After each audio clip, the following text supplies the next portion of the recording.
right, we're about a day removed from the preseason game. Stories are kind of building like wildfire, some concern. And I really want to tamper it down just a little bit. There were 30-plus players that, are going to be starters, going to be serious first-string depth guys.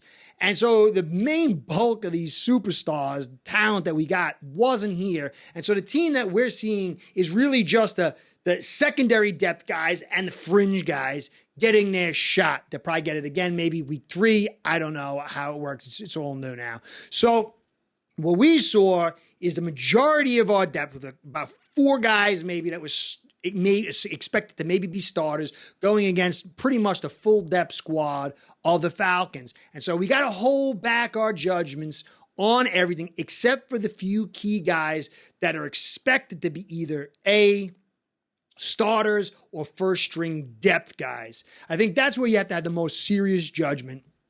But for the whole thing, the whole team, some people are saying, there's a lot of penalties, and can McDaniel keep this team disciplined? I don't know if he can or he can't, but when you got this kind of system here, a new defense, a very, movement-oriented offense with a lot of new guys, most of the guys in there were brand new, it should be expected, and I'm not holding any kind of judgment on that, except when we start adding these more starters in, which will probably be this week or the week after that. So I think the whole thing needs to be held in a bubble and certain areas focused on, but not the whole thing. I do think the second level depth is a little bit concerning, and a few starters, and that's really what I want to talk about today. So I want to go over the running backs, Tyndale, the offensive line of Olave, Eichenberg, Wynn, Jackson, Jones, tight end blocking, and I'm trying to do better for you guys. You guys are great, and it's my German nature to try to, tool things up. So I'm doing a new style of film study. I'm not a tech guy. I'm pretty much a monkey, that speaks. So I got the film, and I got a thing where you could draw on the screen, and you got to hold the buttons and you hit the thing. And so I'm trying to do that to try to make it a better product for you guys. So this is like my, practice squad game here. So please just be patient and merciful. You've got the dogs barking in the background over there. They're trying to help me out, but they're not. So I'm going to try this new style. Let me know in theory if it works, and then I'll improve on it. I'll go back to the old style. So that'll be Pili and Noah film about 5 minutes to give the style a shot and to show you some stuff that I saw. So basically that's the whole kit and caboodle and the thing. We did a poll for lives. I want to do the lives again for the season. I think it's, I'm seeing it's part of the deal of this gig.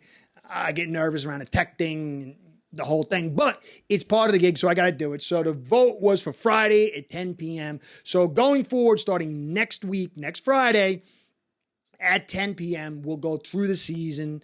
I think there'll be in the interim between the end of the preseason and the start of the week 1. I think I'll be off. But other than that, I'm going to be here every Friday at 10 p.m. and I'll give you the reminders and do the whole thing for that. So to really start it off, Waddle injury is now it's got fog of war on it, but it's a side injury, whatever that is. I don't know what that is.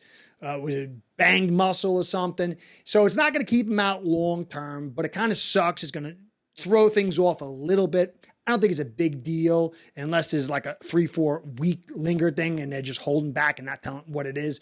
But overall, it's good news. It's not a broken rib. That would have been a big deal. So I don't think it was a broken rib. I don't think it's a cracked rib, but I'll wait to get more confirmation. Now, Cam Smith, I don't know if new information will come out after I do this podcast, but it's a shoulder injury, which sucks. I remember I did a video where he jumped and he picked up the arm. He was a little favoring it. Shoulder's a bad deal. I don't know what it is, but that's not good because it makes it very difficult to practice and to take hits. And so I'm hoping that it goes away very quick and it's not something serious, but it is a little concerning, especially with Jalen Ramsey in the background. So that's the news on that. Now, the running backs clearly was something we're all happy with. I'm going to give you some PFF stuff to kind of add context to it. Now, if you got to remember that when we look at this preseason game, one of the keys is the degrading of competition as the game goes on. And that alters your evaluation.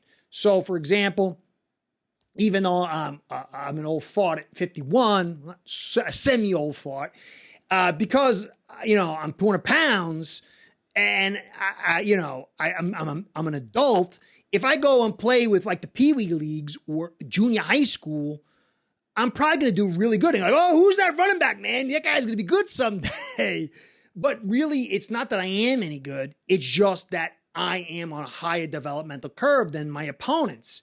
And so that context would say, you would look at it and go, this guy's good. And then somebody would go, no, he's an old fart. He's just, he's older than these guys. Oh, okay. So we have to remember that when we watch this competition, you got to evaluate where these guys are succeeding during the course of the game and who they're going against and what they're expected to be to go in and when they go into the season. So if you're expected to be a starter, say like Eichenberg or Wynn or Jackson, they're going to be facing competition that's 30 to 40% better and probably 10 to 20% even in the backup role compared to mostly what you're seeing here, what they saw. And so if they're like barely treading water against the second and third strings, then that means they're going to get their head dunked under like they're bobbing for apples when they go against the first string and maybe the second string. And so that they should be dominating what's in front of them. And, so this is how you have to evaluate it. So Gaskin came in first. PFF gave him a very high, I believe it is like a 92 running grade. And you can say, well, I don't like PFF, and that's fair. I kind of get surprised on some of the things they do. But, I think overall they're pretty quality. But if you pair it with actual stats, it helps you make sense of it and say, oh, okay, maybe I don't like them, but that kind of makes sense. Now, Gaskin had 54 yards after contact. But he also had 5 forced missed tackles. And so he had a very, very, very good day. Now, this kid can play.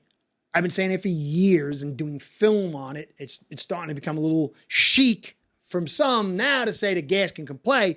He's a good inside zone guy. He's a quality player. I think if he was another team with a better offensive line and a different system, you'd be like, oh, that guy's pretty good.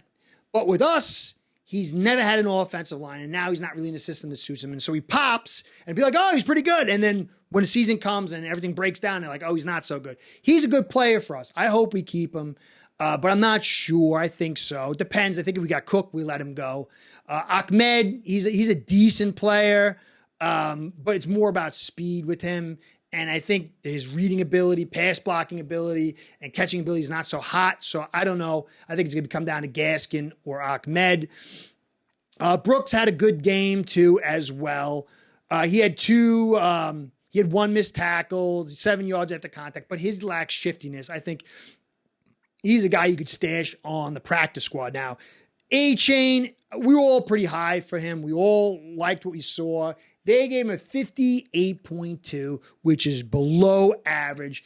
And I understand why he got the grade, but the context is this is his first time in the pros. And even these like second and third stringers, these guys were darn good in college and maybe some even stars. So the competition level is raised. The holes he had were much smaller. And so this is a learning experience. I liked how hard he ran. I liked what I saw with the speed. I love that catch over the middle. And so he only had one forced missed tackle and 15 yards after contact. So it wasn't as good. But I thought he did good in the pass blocking department. But they didn't rate him so well in the pass blocking. They rated him 9%. And I was a little surprised with that.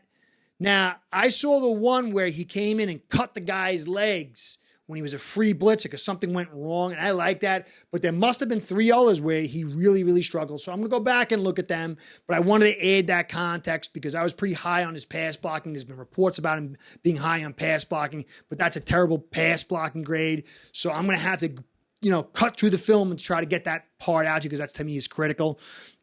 But overall, I do like the way they're trending, the running backs. But to me, the bigger part is the offensive line, as you know. Now, before I get into all that, I just want to say, guys, this channel goes the way you make it go. The likes, the subscribes, the comments, the views, that's the fuel. That keeps Curtis in business. I appreciate all you guys do. So please, say I'm getting it down a little better, like, subscribe, and comment if you can. That will give me the juice to keep me going. So I want to give you guys a shout out, and a shout out to my sponsor, Ace Per Head, because without the two of you, this show ain't going down. Ace Per Head's betting software is the premier white label platform for bookies to manage their players and grow their sportsbook operation. Click the link in the description below to get set up in minutes. Ask for the Curtis promo and get a special introductory discount. All right, so we'll get back to Dolphins talk here. We got Olave, who was considered, a lot of people like, I liked Olave. And I said, you know what? I thought he might have done pretty good too. But it's hard when you're seeing that side view and there's a bunch of bodies. The all 22, it makes it real clear. PFF gets that stuff. You and I don't. So when you look at the offensive line, he came in, he must have came in early, and he played for quite some time, but his grade was terrible. Let me try to get here. Let's see. His run blocking grade, he had 27 snaps. He got a 50.4 run blocking grade. His zone blocking wasn't good. A little better in gap, which means he would pull and get to a spot and kind of blow the things open. He was a little better at that with 58.4. But overall, he really struggled in his run blocking grade.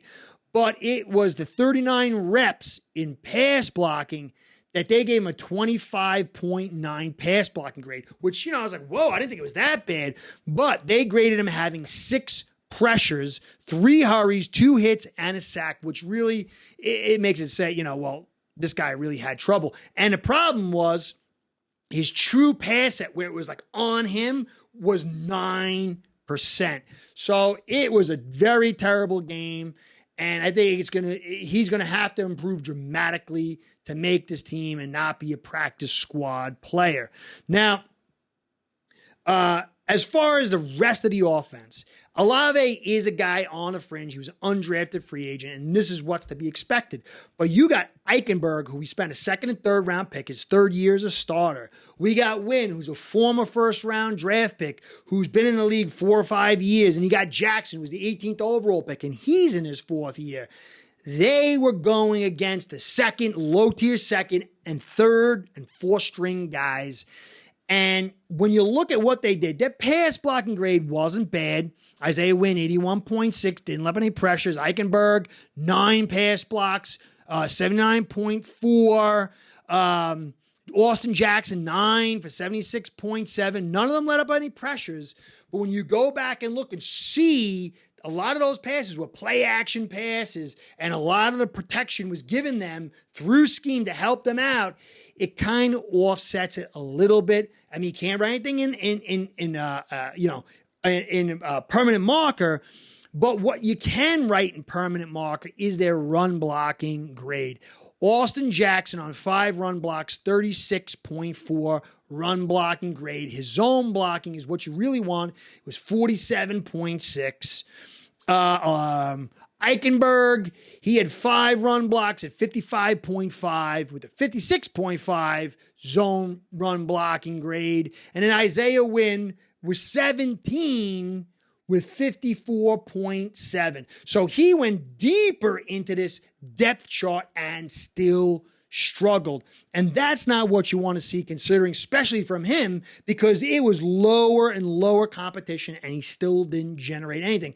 Now, a guy I've been mentioning for a while, Robert Jones. Now, he came in a little bit later and he was going against lower tier talent, and that's got to be context. But he utterly dominated. 17 run blocks, 89 run blocking grade. His zone run blocking grade was 84.7. So he dominated, and he dominated when it was him with somebody else. And that's what I had mentioned. But then you go to his pass blocking grade, it was 84.5. He had 23 pass blocks with 0 pressure allowed. And yes, it's against lower tier talent. What he's going to be facing, if he's a starter, is much higher. But that's domination. What you saw from the rest of the yokels, Jackson, Wynn, and Eichenberg, was treading water. And some of them, Eichenberg and Jackson, for limited time. A little bit higher competition level, but Robert Jones showed himself to dominate against his competition. So that's that. Now, I'm going to get into the tight end blocking, but first I want to try my new little thing here. Talk about Pili and Noah. Now, Noah got a 57.5 coverage grade. I'm not covering all. I'm just covering two plays, actually. One run stopping play and the pass coverage play that was kind of highlighted in the game, just to kind of go over it again. And then with Pili, I covered about 4 plays to show you what I see from this guy. Overall, his strength is a little, but he's a fighter and he's got a little bit of agility. And I think if this guy goes into the oven, he might be somebody for us. So anyway, let's take a look at the film and see what we see. All right, I got a little jazzing up the joint over here for you. I got Brandon Pili, 96. To me, he's a critical piece. So I want to spend time talking about him. Got a couple plays. New little style here, so it's not going to be as in-depth. But you see him going against a center and a guard in the double here. And that's going to be what's expected of a big guy like Pili if he's going to make this roster in the starting 53. So his first move is a little bit of a lunge that really kind of puts you off balance. He's doing the double, so I think he's kind of overcompensating a little bit. But surprisingly, he's able to fight his way through and get down. He's a battler. I'll say that. He battles his way down the line of scrimmage, and he gets into the tackle right here and finishes it off, which, I really like the hustle on this. Is part of the reasons why I think he's going to make it eventually. Maybe just not right now. But so he's going to be back in the double again. You'll see right here. Pili's right here. He's getting the double again with the center and the guard combo. And let's see. Hit that play. Now this time, it doesn't go as well for him. Right there, he's more balanced this time. His shoulders are way over his hips, and that's gonna create a problem. That means off balance. But he's not leaning as forward as he was before. But he's got the one leg and the other leg's off the ground. He's not in control the way he wants. And then he's gonna get just jammed from the side right there, and he's gonna get blown up and really leveled on the floor. And you really just can't have that. It's very difficult. It's one of the most difficult positions in the world is to play this tackle spot. And, he clogs things up. He makes a mess of it, which is not bad. But he's got to get some more power. He's got surprising, I think, agility for a big man. But I'm not sure the power is there. So let's get back into it. Pili is right here. He's in the middle. He's playing the 0, and that's going to be something he's definitely expected to do quite often for a guy that size. And it's not all his fault. He's getting a single right now, and then the double is going to come in a second or two later. But he just gets destroyed right there. You can see buckles. You can see him buckling right there. I mean, you're getting destroyed at that point. Your structure's breaking down. There's a lot of meat there. But again, this is what you're called to do if you're going to play that position. And it's a kind of reasons why Christian Wilkins is exceptional. And you see, look, and even Raekwon Davis, and he just gets destroyed, almost hurt. He just gets thrown around like a rag doll a little bit. And it's part of the reason why I think the guy has talent. Just, again, not certain if he's ready for the big times this year. One more play. Inside, you're going to see Pili right here. And he's going to be shooting inside.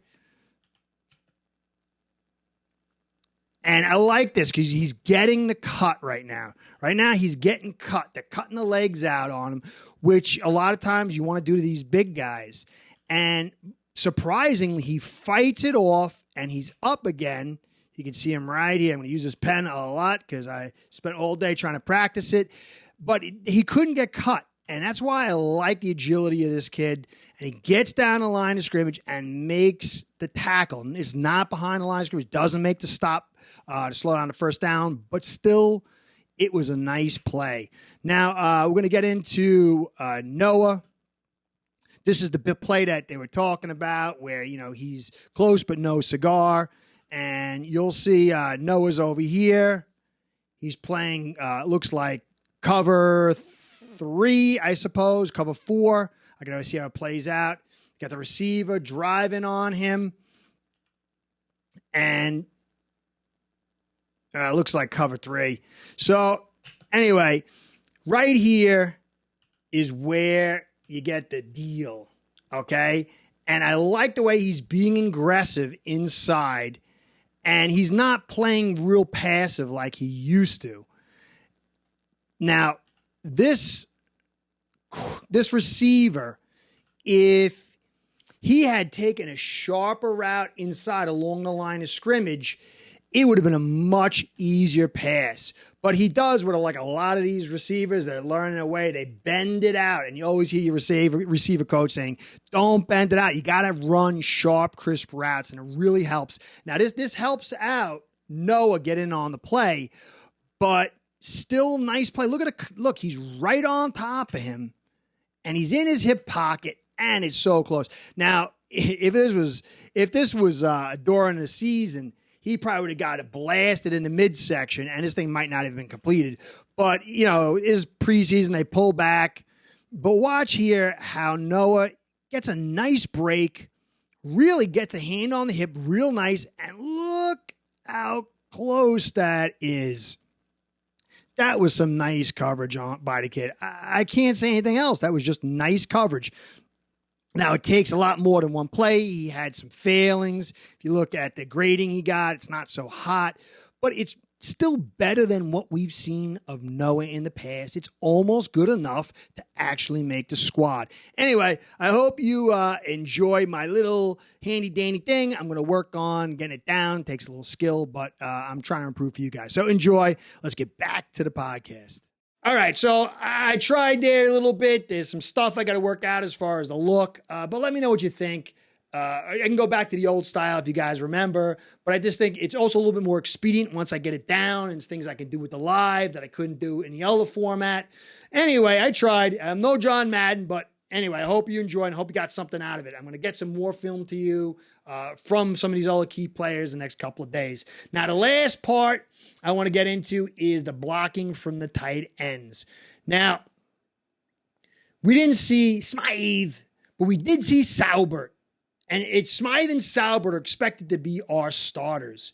Now, the run blocking grade from Saubert was 55.6 with a 48.1 zone blocking. So that means there was a guy in his zone, he went to get him, and he couldn't handle it. But he was good when there was a gap where they flooded an area, and he gets in there, and he shields guys off and picks them up and kind of plays like running interference. But his straight blocking was not good. That was over 14 pass blocks. So that's not a good indicator, guys. It's been reported he's had a tough camp, and against lower end competition, I don't like what I saw. Now, Croft did a little bit better. He had 17 pass block grade, 17 pass block, 61.8, which is still below average. That's like around like a little bit better than Mike Gesicki. He did have a good zone blocking grade of 76.9, but he struggled in the gap. And so that means he gets to the air and he's not able to locate or use his agility to get in there. You can kind of work with that. So the zone blocking grade is what I like to see. Still wasn't excellent. Now, Julian Hill, he had a 9 and he got a 75.1. He was pretty even split, 66 and 69 in the zone and gap, which is not bad, but he was a tail end guy going against lower and lower levels of competition, which you can't complain about. It is what it is. Now, Elijah Higgins had 6 run blocks and he was graded 83.6. And he was good in his zone blocking, which is a little bit of hope. I got to dig and see what he did because it probably was at the very tail end. So overall, Smythe is not that good, guys. Saubert is not really showing us much. Croft, I don't know. Hill, maybe there's a little bit something there. But Higgins is the guy you got to keep your eye on. I keep getting reports that he does run block well and is impressed a little bit with the run blocks. And I think this kind of supports it a little bit, even though it's the down lower end. I saw him miss on one screen block. It was pretty terrible, but there must have been others in there that were really good as well. So overall, that's where it's at, guys. I'm going to keep going. I'll get some more film to you, cover all the things, some of this other news. Hopefully Cam Smith is okay. Let me know what you think about my little film study thing here. I appreciate all you guys. You're the best. So this is Curtis saying, have a good weekend. Catch you soon. Be well. Go Fins. Start building your own online sportsbook today by getting signed up with aceperhead.com service that'll allow you to book action on sports from all around the world.